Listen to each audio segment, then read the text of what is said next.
Hey everyone, Harry here to talk about an executive order that the president has just issued that has potential far-reaching, not just legal, but social and political consequences, or really consequences for the day-to-day lives of many Americans.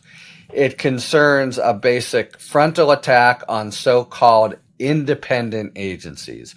What are independent agencies? They are agencies, basically, for current purposes, we can think of them as agencies where the president can't simply fire someone just for any reason, but has to have a for cause or actual state some kind of reason where they've been derelict or done something wrong. So think about cabinet officials. President doesn't need a reason to fire the head of HHS. He just does it.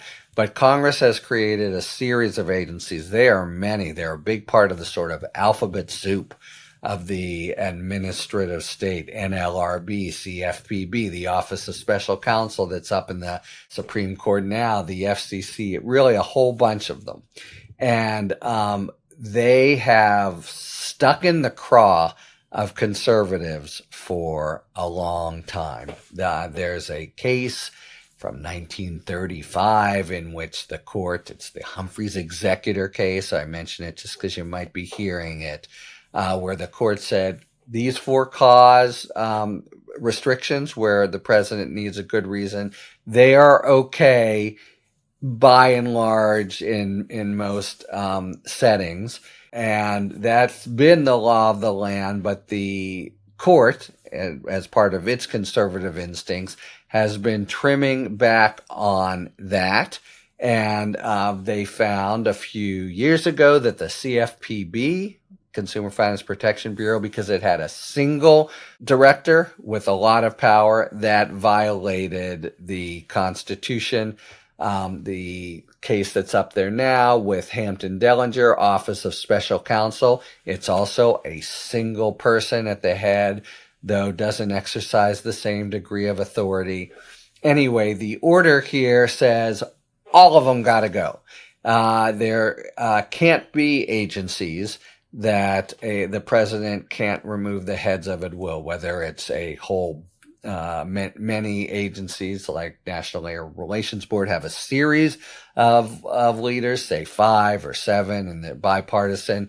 And so therefore you would think it's less of a risk to the president, as you might pose concerns for, an individual actor who has a lot of power. Doesn't matter.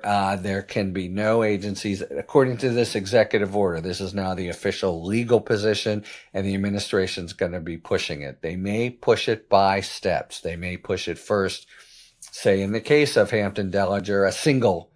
There are a few distinctions you can look to. Is it a lone person at the top versus a group of folks? Is it a agency that really can directly regulate, boss people around in the marketplace, versus one like the Office of Special Counsel that essentially makes recommendations, and all the way up to and including the Fed, right? Which you can't just remove the head of the Fed for no reason at all. But if you could. Imagine the president, this is per Steve Vladeck that this good illustration comes. You could just say, I order you to put interest rates at 35%. And if you don't, I'm firing you. That's not a good cause under the statute. But if this for cause provision weren't there, you just fire someone until you find someone who will do it.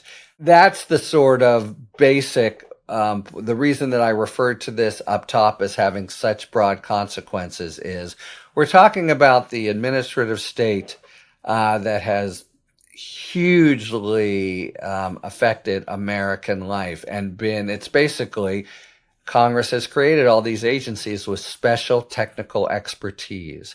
And they're supposed to be somewhat insulated from the political fray, so they can do what's right, apply their expertise in ways that help the American public. And to some conservatives, it's sort of the deep state. And yet, if you sort of point to the question, the practical question that's really on the line here, what have they done that's so bad? Or why do you think independent agencies and the ability to have some insulation, you're not talking about they can't be fired, but you need to have good reasons, as you would, in most employment situations. They need to do something wrong. Why is that such a bad thing? Now, to be clear, that's a separate question from, does the Constitution forbid it? The constitutional question is really, the Constitution doesn't talk about removal.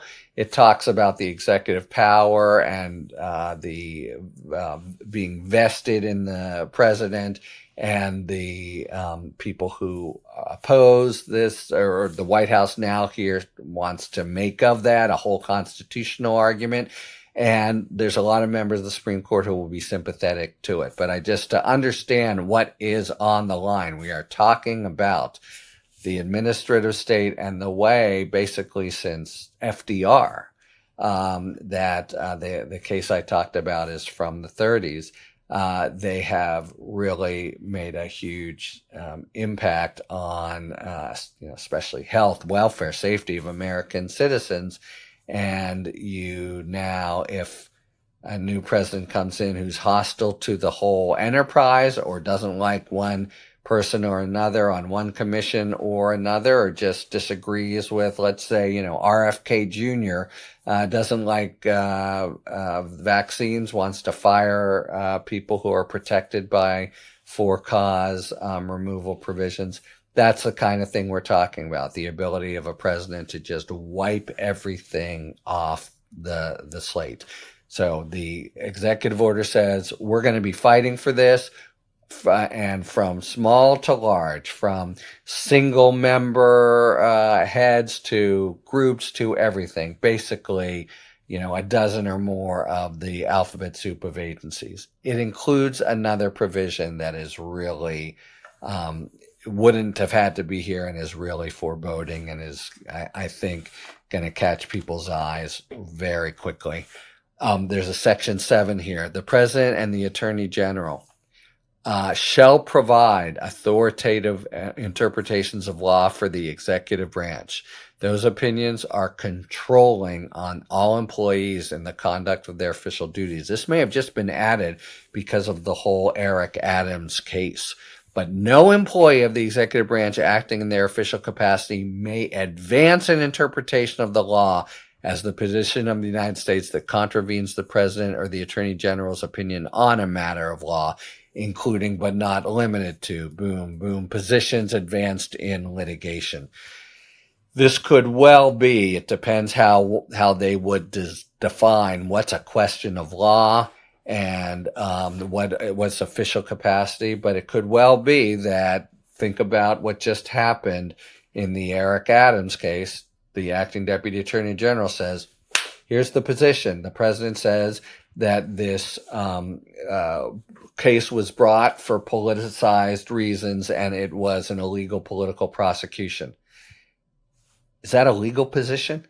You could argue it is. And in that case, now you could actually say, well, you're now being ordered pursuant to this not to say anything in contradiction about it, even if it's not true.